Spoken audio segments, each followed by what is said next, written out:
Bonjour et bienvenue dans cette deuxième vidéo FAQ. 25 000 abonnés, 26 000, je sais pas, j'ai perdu le compte. De toute façon, ce n'est pas très important puisque je tourne cette vidéo et maintenant, ça a aucun sens. Bon allez, je pense qu'on peut aller directement aux questions. Donc, petite intro.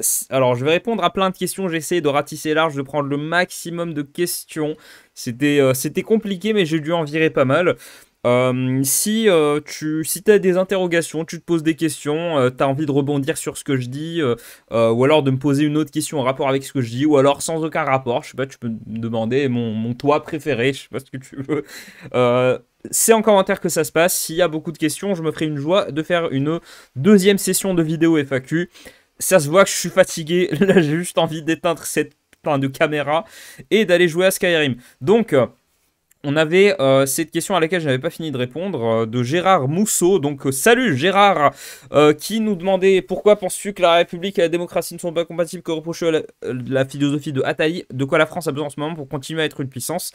J'avais déjà répondu pourquoi penses-tu que la République et la démocratie ne sont pas compatibles. Un élément que je pourrais ajouter à ma réponse de la dernière fois, c'est que la République mène immédiatement, mène forcément à une oligarchie. Et une oligarchie et démocratie, c'est l'inverse total. Hein. Tu prends tous les régimes occidentaux, donc la quasi-totalité qui se revendiquent être des républiques, même si des fois ça peut être des monarchies plutôt cérémonielles, eh bien ça donne toujours lieu à une oligarchie dans le sens où c'est une élite qui ne représente pas le peuple et qui est inaccessible. Aujourd'hui, bah, tu choisis pas, tu peux pas décider comme ça de faire de la politique. Hein. Si t'es pas né dans la très haute bourgeoisie parisienne, la très haute aristocratie parisienne, pardon, que tu n'es pas le fils de quelqu'un, que t'as pas de réseau, que tu sors pas de grande école, je parle pas de l'ENA, hein, je parle vraiment des grandes écoles, et bah t'as très très peu de chances, t'as infiniment moins de chances de réussir en politique que les connards au gouvernement. Donc... j'en ai rien à foutre, j'insulte tout le monde, là c'est bon. Et en parlant d'insultes, que reproches-tu à la philosophie de Attali? Attali, alors sans aller jusqu'à l'insulter, Attali, déjà il est pro-européen, il est anti-souverainiste, donc il est aux antipodes de ma pensée. Il est favorable à un gouvernement mondial, il pense que beaucoup de choses pourraient être résolues avec un gouvernement mondial. À ça j'ai envie de répondre, il faut voir la tentative de gouvernement européen qu'a été l'Union Européenne, un désastre sur toute la ligne. Donc non, je ne pense pas que la réponse aux grands problèmes de notre temps passe par un gouvernement mondial. Au contraire, je pense que les États doivent garder leur souveraineté, surtout avoir l'honnêteté intellectuelle d'admettre qu'ils ont une souveraineté, qu'ils doivent l'utiliser, qu'ils doivent rester souverains dans leur propre territoire et qu'ils ont des intérêts propres qui ne correspondent pas aux intérêts de leurs voisins. Et je pense qu'au contraire, admettre ce genre de choses pourrait sauver la situation de beaucoup de pays, parce qu'une privation de souveraineté, ça ne veut pas dire que ta souveraineté n'existe plus, ça veut dire que tu la transfères à quelqu'un d'autre qui n'a pas forcément les mêmes intérêts que toi, donc qui ne va pas représenter tes propres intérêts. Pour revenir à Jacques Attali en soi, je ne comprends pas, sérieusement, je ne comprends pas pourquoi est-ce qu'on continue à l'écouter? Pourquoi est-ce qu'il est invité partout? Pourquoi c'est encore un économiste de plateau alors que ça devrait être un économiste de nulle part en fait? Parce que certes, il est influent, parce qu'il écrit plein de bouquins, mais est-ce que vous avez déjà rencontré quelqu'un qui est fan de Jacques Attali?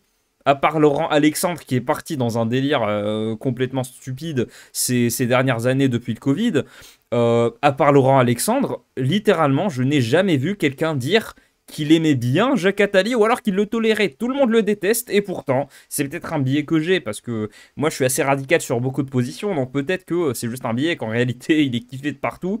Si ça se trouve, il a des gens qui l'adorent, qui l'admirent, mais vraiment systématiquement, tu prends une vidéo YouTube, tu entends ce que les gens ils disent dans la rue, tu entends ce que les gens ils disent à la télé, les réactions aux programmes télévisés où on le voit.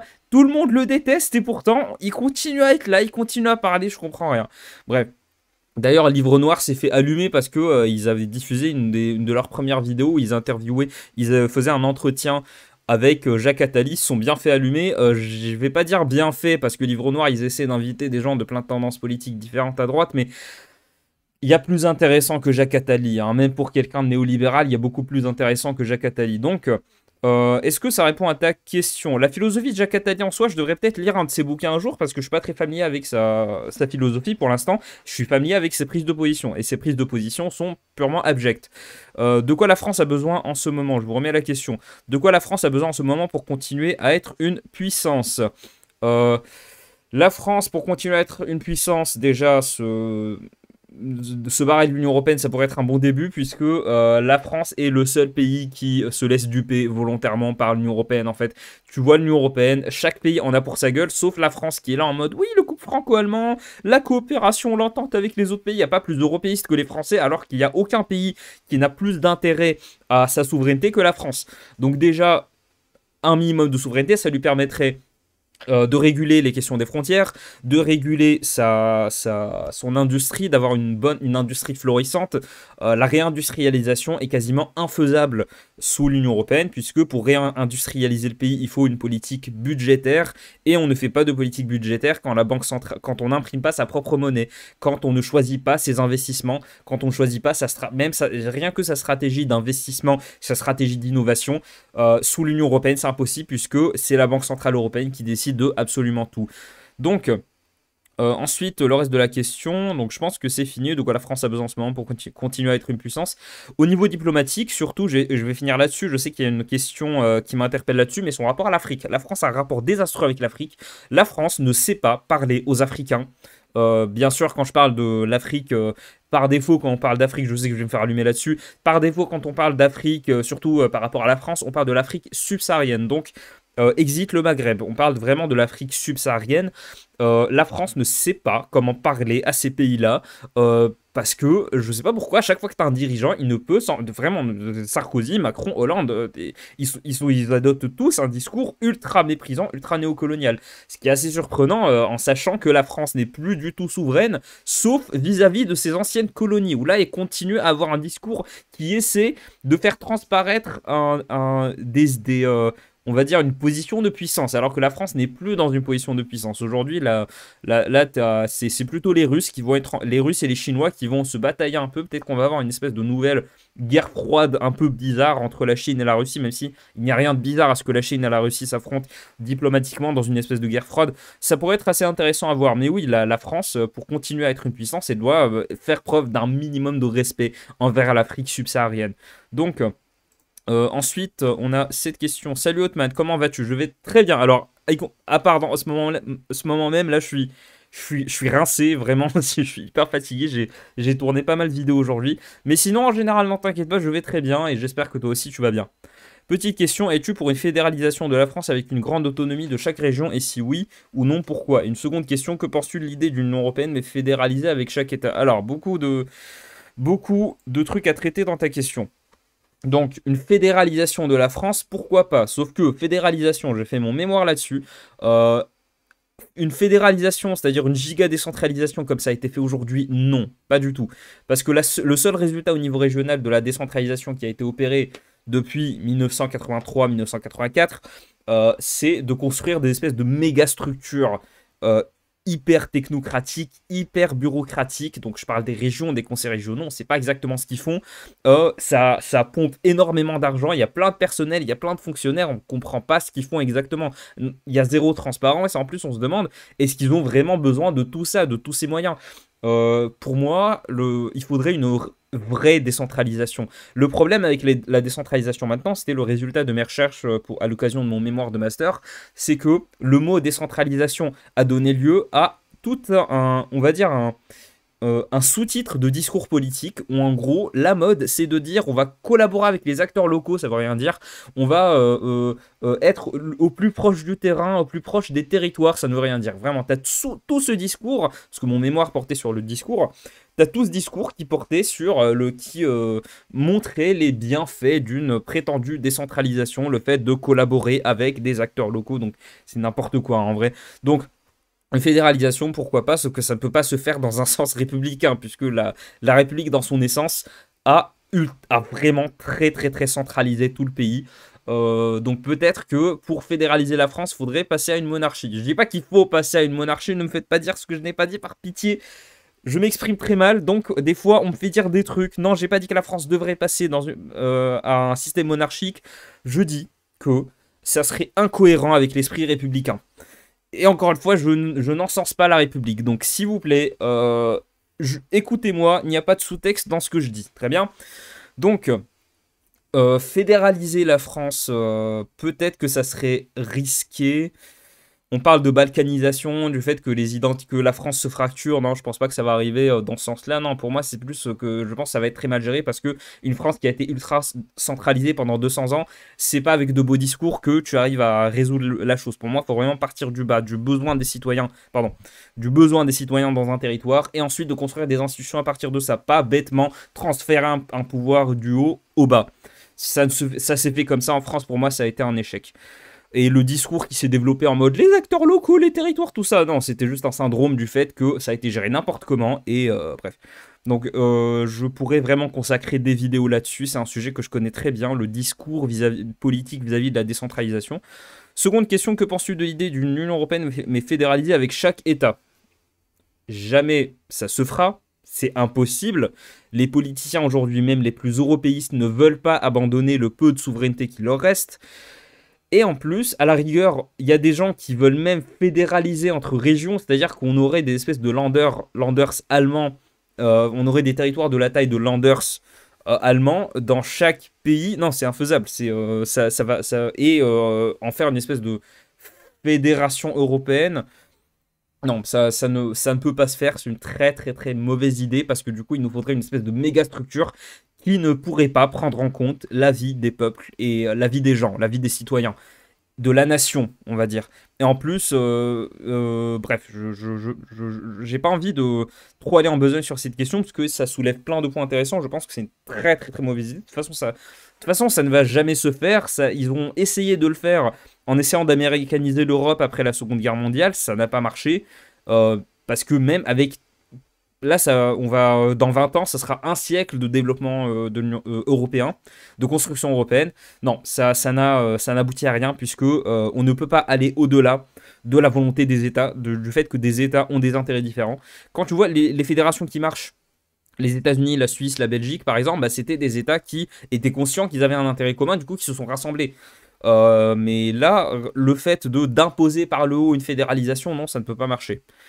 Donc, est-ce que, je ne sais pas si je suis clair, alors on avait cette question du coup, pourquoi penses-tu que la République et la démocratie ne sont pas compatibles? Excusez-moi, c'est déjà les questions qui étaient relatives à Attali, et ensuite on a ça aussi. Est-ce que j'ai mis 2 fois les questions? Je suis désolé, je suis un incompétent. On a cette question, quelles seraient pour toi les opportunités de développement du Maroc sur les 10 prochaines années, et en tant que jeune Marocain, lesquelles vois-tu personnellement à saisir une fois diplômé de Sciences Po? Je ne sais pas si je reviendrai au Maroc après mes études. Pour l'instant, je m'en fous. Honnêtement, c'est très loin d'être ma principale préoccupation vu l'état du marché de l'emploi. Mais pour revenir, pour parler spécifiquement de l'économie du Maroc, alors je trouve que le Maroc, son principal défi, ça va être la diversification de son économie. Même si ça a été plutôt bien fait par rapport à d'autres pays africains. Surtout, le Maroc, le problème, c'est que c'est un pays qui risque de manquer de ressources. Donc, ça risque de devenir un pays à terme qui importe beaucoup plus qu'il n'exporte. Et ça peut être une vraie difficulté, surtout pour une économie comme le Maroc qui est en pleine tertiarisation, c'est-à-dire qu'on passe à une économie de service. Au Maroc, il y a la connaissance, il y a les universités qui sont assez prisées en Afrique. Le Maroc a vraiment je sais que je suis biaisé là-dedans, mais c'est objectivement vrai. Le Maroc a une certaine aura très positive vis-à-vis de ses universités, puisque ça attire des étudiants de partout en Afrique. Donc c'est vraiment une puissance régionale au niveau de la connaissance des universités. Mais déjà, si ça fait que la seule conséquence, c'est que on a de la connaissance, on a du service, mais on ne produit pas de richesse, pour l'instant, économiquement, le Maroc, c'est beaucoup trop tôt pour se désindustrialiser. Donc je pense que ça va être un gros défi du Maroc. Il ne faut pas que le Maroc cède à la tentation de la tertiarisation. Je sais que il y a certaines expérimentations, certains projets qui sont financés par rapport aux voitures électriques. Et ça pourrait potentiellement être une bonne voie de développement pour le Maroc, puisque l'électricité est plutôt bien implantée. Mais pour construire des voitures électriques, avoir des usines qui construisent des voitures électriques au Maroc, ça peut être un peu compliqué. Il y a le phosphate, bien évidemment, le phosphate qui est un des moteurs de l'économie marocaine, mais juste une économie d'export, un secteur d'export comme ça risque de ne pas être intéressant parce que ça n'a pas de débouché en fait. Tant que tu as une activité qui n'a pas de débouché, tu as beau la développer comme tu veux, au final, il n'y aura pas de nouvelles opportunités. Je pense que c'est surtout au niveau de l'innovation. Le Maroc a la connaissance, faut qu'il arrive à capter, on va dire, des élites de pays africains. Faut qu'il essaie de capter ces connaissances-là. Qu'il essaie de capter des cerveaux qui soient désolé de le dire comme ça, mais bon, il y a la souveraineté du pays qui importe. Il faut que le Maroc arrive à produire une fuite des cerveaux régional. C'est très cruel de le dire, mais c'est comme ça. Les États ont chacun leur intérêt pour capitaliser un maximum sur la connaissance.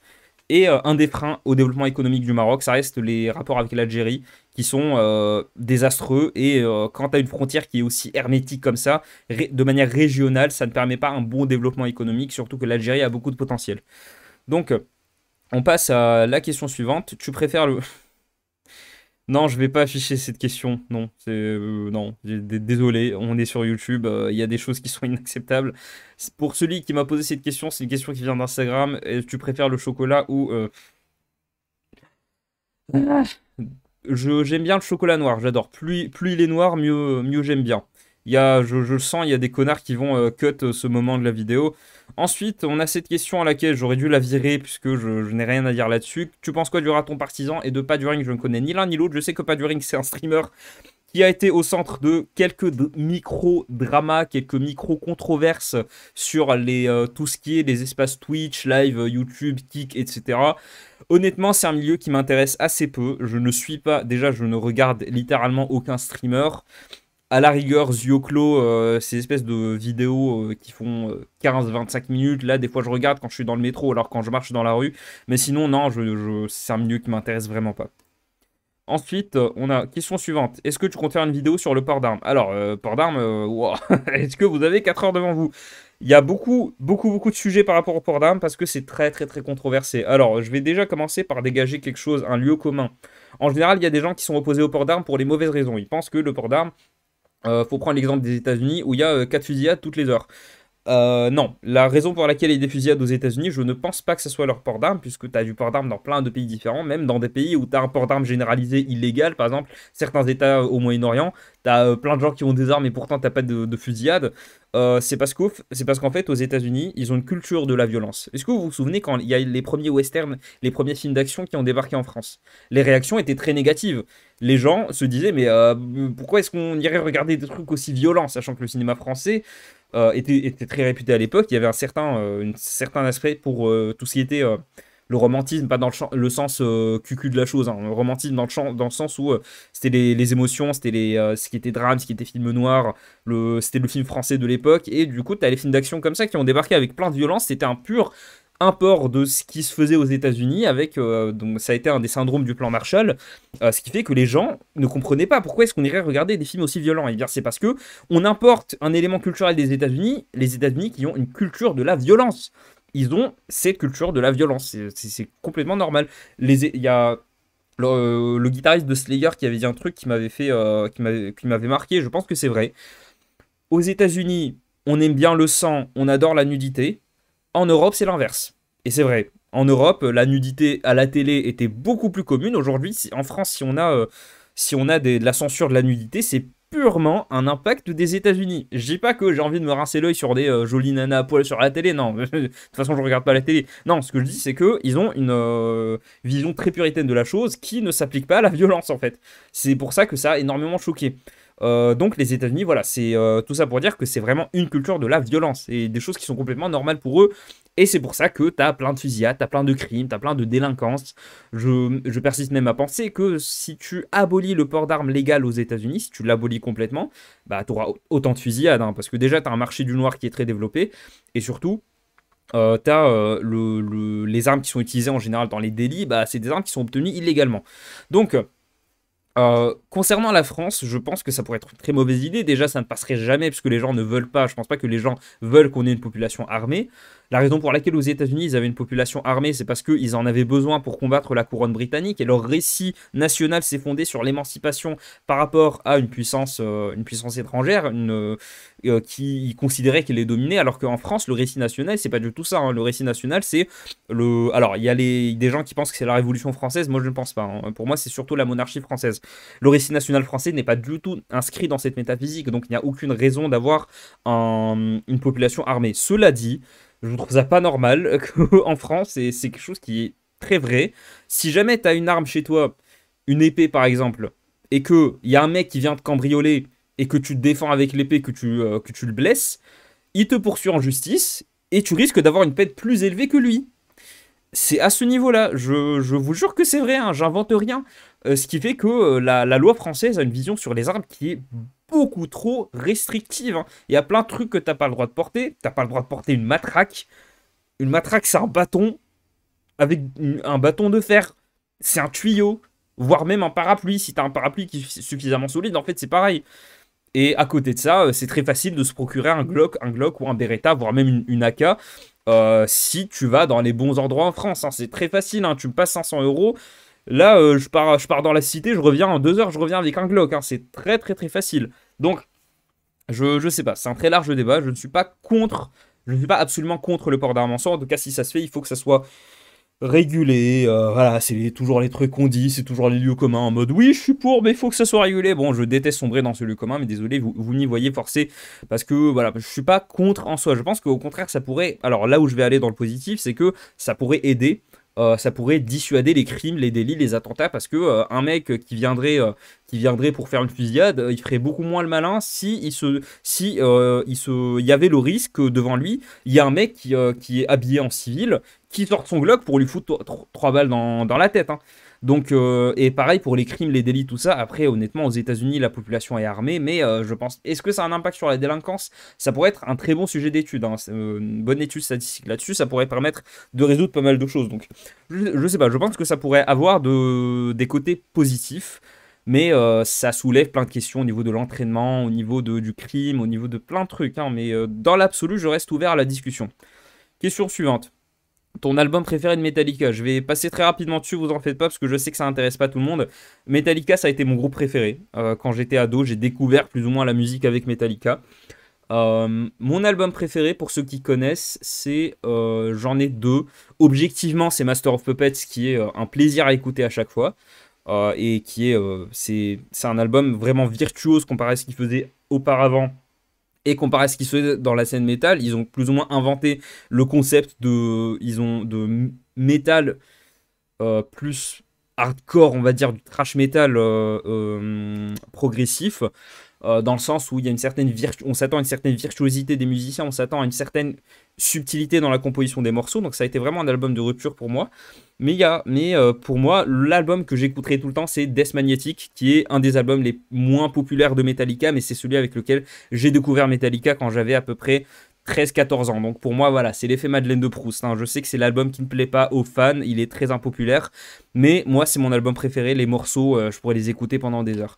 Donc, étant donné que tu te déclares souverainiste, quel est ton avis sur ces représentants politiques en France, Asselineau, Philippot? Alors, pour ces deux-là, parce qu'il y a plein de représentants du souverainisme, hein, t'as Mike Broski, t'as Philippe Murer, t'as Pierre-Yves Rougeron, Idrissa Berkane aussi. Par rapport à Asselineau et Philippot, alors Asselineau devrait essayer d'être un peu plus consensuel parce que c'est sorti sur Twitter où il insulte tout le monde. Non, ça fait pas. Asselineau devrait sortir de cette posture un peu mégalo où il se dit ils sont contre moi, tout ça. Philippot, je trouve que Philippot est très bon. Dans ses idées, Philippot, c'est un ancien chevènementiste, hein, faut pas l'oublier. Il est passé chez le RN, mais c'était vraiment un chevènementiste dans l'âme, hein. Le mec, souveraineté absolue, très républicain, très droit dans ses bottes, je le trouve bon. Mais par contre, sur Twitter, ça, c'est le défaut que le camp souverainiste, c'est qu'on est représenté par des gars qui parlent sur Twitter de manière ultra abrasive, comme si c'était des gamins de 14 ans. C'est ça qui m'énerve un peu. Mais sinon, non, à part ça, Philippot, vraiment, je le trouve très bon. Ses prises d'opposition, ses manifs sont impressionnantes. Ses prises d'opposition sont très bien. Son combat pour le Frexit, le fait qu'il ait abandonné une position dans le RN comme ça, c'était le FN à l'époque. Est-ce que c'est lui qui a abandonné la position ou pas? Est-ce qu'on l'a chassé? Je sais pas. Mais dans tous les cas, voilà, le Philippot, j'ai quand même beaucoup de respect pour lui. Ça va toujours, c'est important de garder la pêche. Bah, je préfère les brugnons, mais quand même. Alors écoute, ça va nickel, merci beaucoup. Encore une fois, là, je suis très fatigué parce que je suis rincé après cette journée, mais honnêtement, à part ça, ça va très bien. J'espère que toi aussi, tu vas très bien, que tout va très bien dans ta vie. Alors, je préfère les nectarines pour aller dans ta blague. On adore l'humour par ici, on aime bien les vannes. Sérieux, je suis désolé, je suis éclaté. Ma tête, mon mental, il est au bord du précipice. Là, je vais sombrer je vais commencer à dire des mots au hasard si ça continue. Je préfère les brugnons. Putain, sérieux. Je m'en veux de rire à tes blagues pourries. Donc,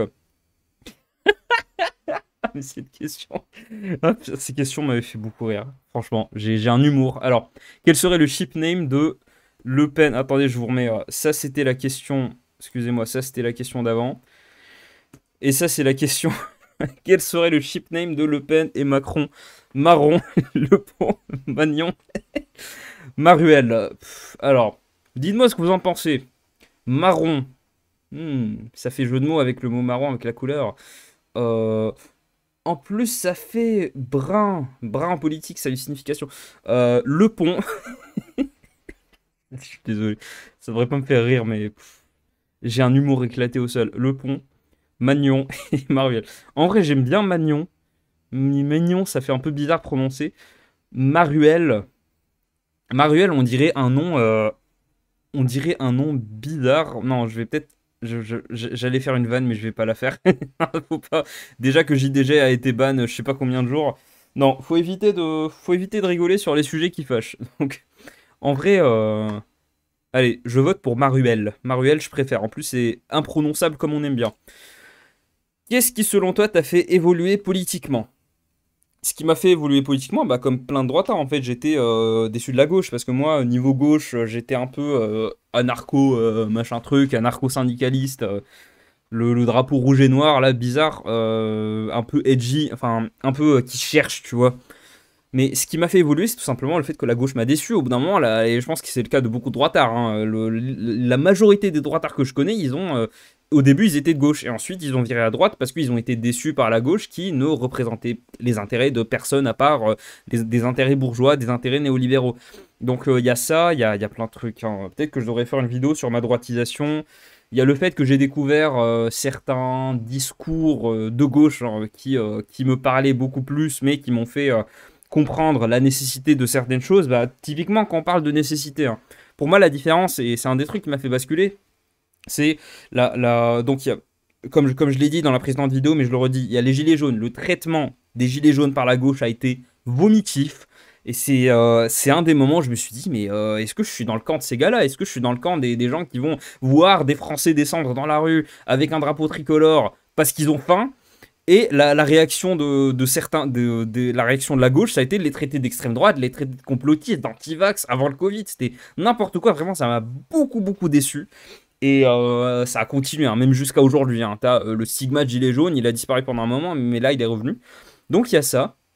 Et le fait que c'est tout le côté t'es rebeu, t'es opprimé que j'ai pas supporté parce que c'est moi dans ces discours néocoloniaux en fait les discours de la gauche je ne voyais que des bribes du colonialisme en fait c'est cette idée selon laquelle ouais t'es un pauvre opprimé viens on va nous blancs responsables on va te protéger quoi donc c'est ça qui m'a vraiment énervé et surtout j'ai découvert le clivage gauche-droite en passant de l'une à l'autre c'est que la gauche fait ce qu'elle estime être bien la droite fait ce qu'elle estime être nécessaire. Il y a une grosse différence entre les deux. Parce que dès que tu es conscient de faire le nécessaire, tu sais qu'il faut que tu t'arrêtes au bout d'un moment. Dès que tu es conscient, dès que tu as l'impression de faire le bien, tu sais que tu ne peux jamais t'arrêter. C'est pour ça que les politiciens de la gauche aujourd'hui est inexistante dans les urnes, quasiment inexistante dans les urnes. Et parce que tout simplement, ils vont beaucoup trop loin au niveau de leurs invectives, au niveau des injures, des insultes. Ils insultent le prolo de base alors que c'est le mec que t'es censé attirer. T'avais le Parti Socialiste là, dans leur congrès, leur université d'été de mes couilles, je m'en bats les couilles, la truc de merde. Ils avaient fait une table ronde qui s'appelait le français moyen, français beauf ou un truc comme ça, mais allez vous faire foutre. Et les gars de gauche bien pensants là qui insultent Fabien Roussel, parce que je veux pas prendre la défense de Fabien Roussel, mais les fils de pute là qui disent que Fabien Roussel il représente le beauf Franck Dubosc et tout, bah peut-être que Franck Dubosc il est aimé par une partie de la population et si t'es là en mode, si t'es là avec tes discours parigots hyper méprisant envers le français de base parce qu'il aime bien la salade au hareng, il aime bien le camping, bah tu peux aller te faire foutre. Le seul intellectuel de gauche envers qui je n'ai jamais perdu la moindre once de respect, c'est Orwell. George Orwell, c'est un mec qui était, même à son époque, était considéré quasiment à l'extrême gauche, mais jusqu'à aujourd'hui, je le respecte parce que lui, son souci, c'était de se demander, il se souciait, pardon, du sort des plus faibles, des plus démunis, des petites gens, comme il aimait les appeler. Tout 1984 est basé là-dessus. Hein. 1984, tu peux le lire limite dans une analyse sociologique. Et te dire, George Orwell aime les gens moyens, les gens pas moyens, dans le sens... Enfin, vous m'avez compris. il aime le gars de base. Le mec qui est pas forcément politisé, mais qui est victime de ce qui se passe en politique. Voilà. Donc, on a cette question par rapport à mon évolution politique. Il y a plein d'éléments que j'ai occultés. Je suis désolé, mais je ne peux pas parler de tout. À un moment, il faut que la FAQ continue à avancer. J'aimerais connaître les causes d'autant de beauté bien cordialement. Ah. Ma beauté est due au fait que j'ai la flemme de me raser et que Vous voulez savoir pourquoi j'ai les cheveux longs? Vraiment. Essayez de deviner pourquoi j'ai les cheveux longs. Rien à voir avec le métal. Rien à voir avec l'apparence ou quoi que ce soit. Non, c'est parce que je suis trop radin pour me couper les cheveux. Je vous jure. Donc la raison de ma beauté, c'est que je suis trop flemmard le matin pour me raser. Et je suis trop radin pour me raser les cheveux. Je déteste dépenser 11,50 € chez le coiffeur algérien du coin pour me faire couper les cheveux. J'ai horreur de dépenser mon argent. Attends, je suis en train de donner une piteuse image de moi. Je me couperai les cheveux quand j'en aurai envie. En tout cas, visiblement, ça plaît. Donc, je continue à les avoir allongés de la sorte. Putain, j'en ai marre de cette vidéo. Sérieux, faut que ça s'arrête. C'est quoi mon plat préféré? Je vous jure, je n'ai pas décidé de l'ordre de ces questions. J'ai renommé toutes les questions. J'ai fait des captures d'écran. Je les ai renommées et j'ai foutu des coups comme ça au clavier pour qu'il y ait des lettres au hasard, pour que les questions soient au hasard. Mais là, c'est que des questions personnelles. Donc, mon plat préféré, c'est la moussaka. Alors, pour ceux qui ne savent pas, je cuisine très bien. Et j'adore cuisiner. La moussaka, c'est sauce tomate avec de la viande hachée, donc une sauce bolognaise. Sauce tomate, viande hachée. Ensuite, tu as des courgettes ou des... alors, soit des courgettes, soit des aubergines coupées en tranches. Mais il faut bien les peler à moitié pour que tu aies quand même du croquant.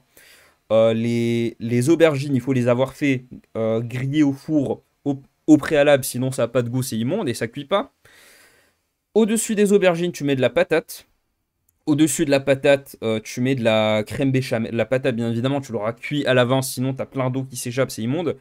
Et ensuite, au-dessus de la patate, tu as de la crème béchamel. Alors, je sais que dans la recette originale grecque, oui, parce que c'est un plat grec, la moussaka, t'as un autre truc.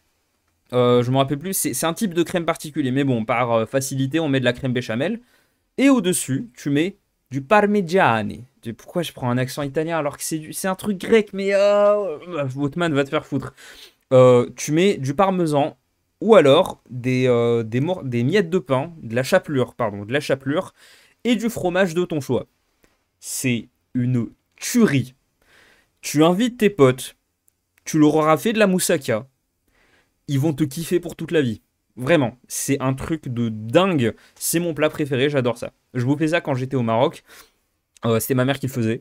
Je n'ai jamais réussi à le faire aussi bien que ma mère, donc... mais ça va, je le fais bien. Donc si tu deviens mon pote, sache qu'un jour, tu pourras venir chez moi, je te ferai de la moussaka, tu vas voir. Ça va être le meilleur truc que tu auras goûté de ta vie. Donc, question suivante. Question complètement what the fuck. Où est-ce que tu as trouvé tes casquettes et bérets? Je pose la question car je cherche justement une bonne casquette béret. Alors, la réponse risque de te décevoir.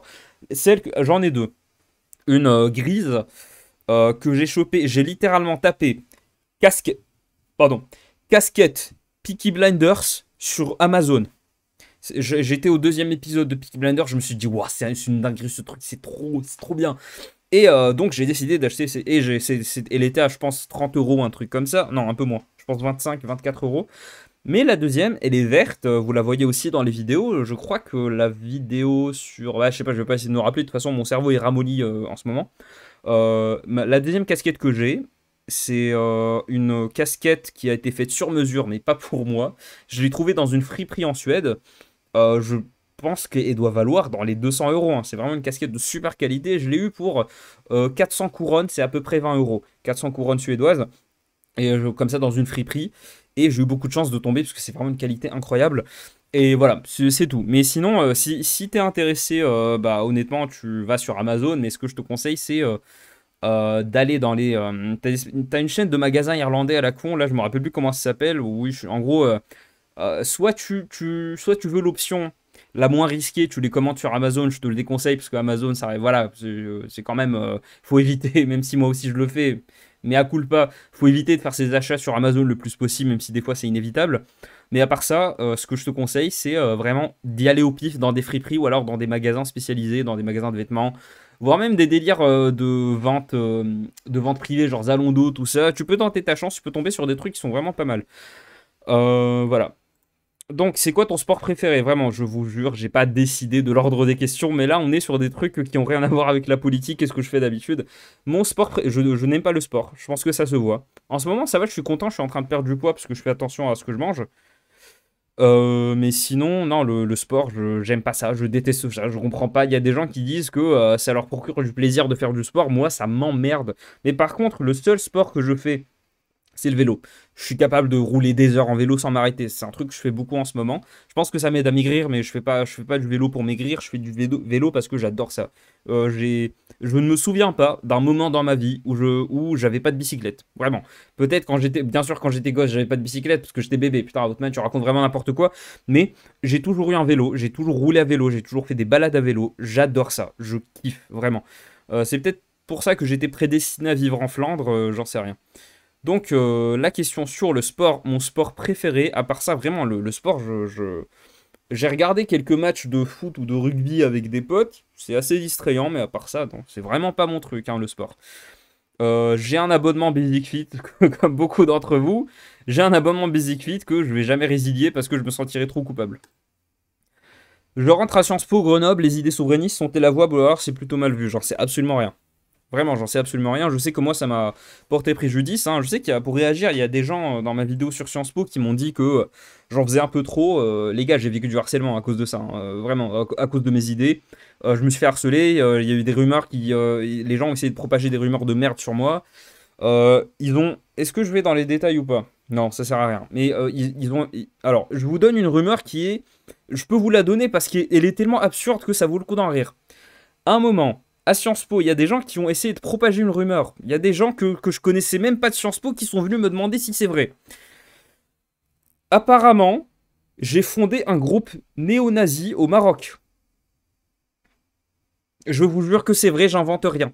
Il y a des gens qui ont propagé, juste parce que je m'assumais au niveau de mes idées, il y a des gens qui ont propagé l'idée selon laquelle j'avais fondé un groupe néo-nazi au Maroc. Qu'est-ce que tu peux dire à ça? Il n'y a pas de blague, il n'y a pas de vanne, il n'y a rien, il n'y a pas de commentaire à faire. Donc voilà, c'est pour ça que moi, peut-être que je suis biaisé là-dessus, parce que moi, je me suis vraiment fait... ils ont... un moment, t'as même des... Est-ce que je le dis, ça? Disons qu'il y a des gens qui ont vraiment tenté, de ruiner ma réputation au-delà du personnel et au-delà du scolaire. Il y a vraiment des gens, je veux pas faire la Asselineau, mais il y a visiblement une volonté de me nuire. Bon, je veux pas aller là-dedans, ça va pas durer trop longtemps, heureusement, mais voilà, de toute façon, j'avais l'habitude de me faire insulter avec YouTube, du coup, au bout d'un moment, tu te fais une carcasse. Une carcasse. Une carapace, pardon. Une carcasse, non mais franchement. Au bout d'un moment, tu te fais une carapace, donc ça ne t'affecte pas, mais donc moi, ça m'a jamais affecté, je suis jamais tombé en dépression ou quoi que ce soit à cause de ça, mais ça aurait pu, hein. Si j'avais pas été aussi immunisé face à ce genre de choses, limite je serais tombé en dépression, hein. C'est pour ça que peut-être que je vais trop loin dans tout ce qui est biais politique, mais vraiment, moi, c'était hardcore. Et à côté de ça, j'avais plein de potes qui aussi étaient des droitards ou alors juste des souverainistes. Même si t'es de gauche juste de souverainiste, bah t'avais des gars qui, c'est juste qui fermaient leur gueule. C'est pour ça qu'ils se faisaient pas harceler. Donc pour répondre à ta question pour Sciences Po Grenoble, honnêtement, je n'en sais rien. Ce que je te conseille de faire, normalement, tous les IEP ont des associations où ils font des simulations de l'Assemblée nationale. Je te conseille de te rapprocher de ceux qui sont dans les partis de droite de ces associations de simulation de l'Assemblée nationale et de leur demander comment ça se passe. Moi, je ne saurais pas te dire. J'ai même aucune idée de la réputation de Sciences Po Grenoble en soi, donc je suis désolé. Ruffin, tu en penses quoi? Il pourrait aller taper dans l'électorat de Le Pen? En vrai, non, je pense pas. Je pense que c'est trop tard, hein. Je pense que c'est trop tard. Le Pen a largement capté l'électorat prolo, l'électorat ouvrier, les gens de la France périphérique qui devraient voter pour des partis de gauche si l'idée de notre clivage gauche-droite n'a pas évolué depuis 1936, comme l'a très bien dit quelqu'un en commentaire. Non, c'est trop tard. Et de toute façon, Ruffin, il pourrait se faire un peu une légitimité, mais il devrait sortir de la France insoumise, parce que sérieusement, je comprends pas ce qu'il fout à la France insoumise, ce mec-là. Ses idées sont aux antipodes du Wokistan qui est devenu la France insoumise. Il devrait complètement se barrer. Mais s'il se barre, qu'est-ce qu'il pourrait incarner? Il pourrait incarner une ligne qui est déjà incarnée par Fabien Roussel. La politique, c'est beaucoup de communication, c'est beaucoup d'innovation dans les idées, hein. Si au niveau des idées, il y a déjà quelqu'un qui porte les idées que tu as envie de représenter, c'est mort, hein. Tu vas pas réussir. Donc, Ruffin, honnêtement, je pense que le mec aurait pu devenir Fabien Roussel. Il aurait pu choisir de se barrer de la France Insoumise, mais il ne l'a pas fait. Je pense que c'est par pur opportunisme politique. Et je dis pas ça dans un sens négatif, au contraire. Opportunisme politique, c'est tout simplement qu'il a vu une opportunité dans le fait de rester à LFI. Donc, peut-être simplement pour garder son siège de député, parce que ça t'apporte un certain confort matériel, et ça t'apporte une visibilité dans la scène nationale. Hein. Ruffin, il pourrait se barrer de la France Insoumise. Je pense que objectivement, c'est ce qu'il devrait faire vis-à-vis de ses idées, mais je pense qu'il aurait plus à y perdre. Mais maintenant, c'est foutu, hein, c'est foutu. Ruffin, je pense qu'il s'est coincé lui-même. Il n'a plus d'autre choix que de se conformer au Wokistan qui est devenu la France Insoumise. Donc, on a cette question. Je rigole, je vais pas vous la montrer, ce sera pour la prochaine fois. On va commencer la prochaine FAQ en beauté, ça va être incroyable. Donc, merci d'avoir suivi cette vidéo FAQ. Encore une fois, si tu as encore des questions, si tu souhaites rebondir sur des choses que je dis, si tu souhaites me poser des questions par rapport à ce que je dis, ou alors si tu souhaites me poser des questions par rapport au meilleur mode de cuisson pour faire de la moussaka, c'est en commentaire que ça se passe. Si j'ai suffisamment de questions, je ferai une deuxième vidéo FAQ. En tout cas, merci à toi d'avoir regardé si tu as tenu, ou alors si tu as regardé cette vidéo en cuisinant, en faisant la vaisselle, ou alors en faisant le ménage. Je sais que vous existez, et vous êtes plus nombreux que ce que je pensais. Je sais que vous êtes là. Donc, je pense à vous. Bon ménage, bonne vaisselle, bonne cuisine. Et on se dit à demain pour la prochaine vidéo. Salut!